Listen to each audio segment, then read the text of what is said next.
เจ้าลูกหนังวิเคราะห์บานเตทีเดส3คู่ประจำวันเสาร์ที่18เดือน4ปี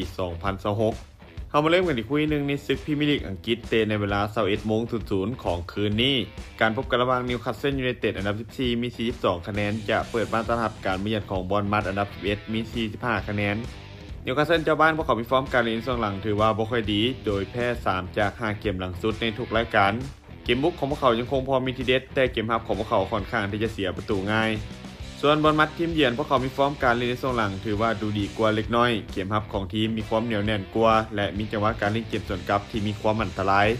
เกมนี้นิวคาสเซิลพวกเขาได้เปรียบในเรื่องการเล่นในบ้านน่าจะเปิดเกมบุกเดินหน้ากดดันคู่แข่งตั้งแต่ต้นเกมส่วนบอลมัดพวกเขาน่าจะเล่นแบบตั้งรับแล้วจังหวะการเล่นเกมสวนกลับไว้ตามถนัดของพวกเขาภาพรวมเกมนี้ค่อนข้างที่จะสูสีมีโอกาสค่อนข้างสูงที่จะจบลงด้วยผลเสมอการคาดการณ์สกอร์ที่น่าจะเกิดขึ้นนิวคาสเซิลยูไนเต็ดจะเปิดบ้านแบ่งแต้มกับบอร์นมัธไปด้วยสกอร์1-1มากันต่อที่คู่ที่2เตะในเวลา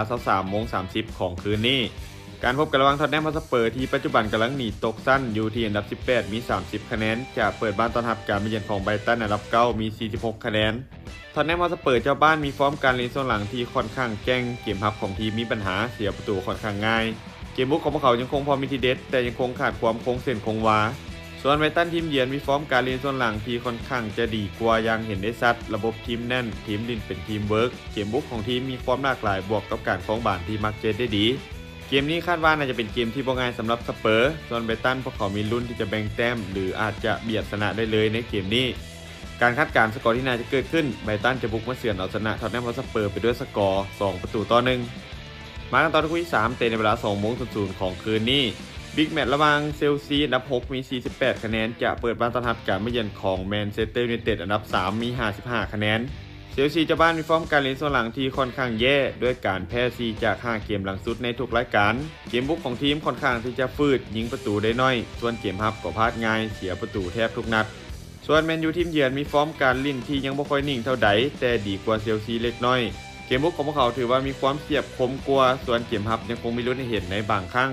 ถ้าเบิ่งจากฟอร์มโดยรวมแมนยูทีมเยือนพวกเขาอาจจะดูดีกว่าเล็กน้อยแต่ปัญหาของทีมคือขาดคู่หูเซนเตอร์อย่างแม็กไกวร์และมาร์ติเนสอาจจะเห็นในเกมนี้ดิ้นได้ยากขึ้น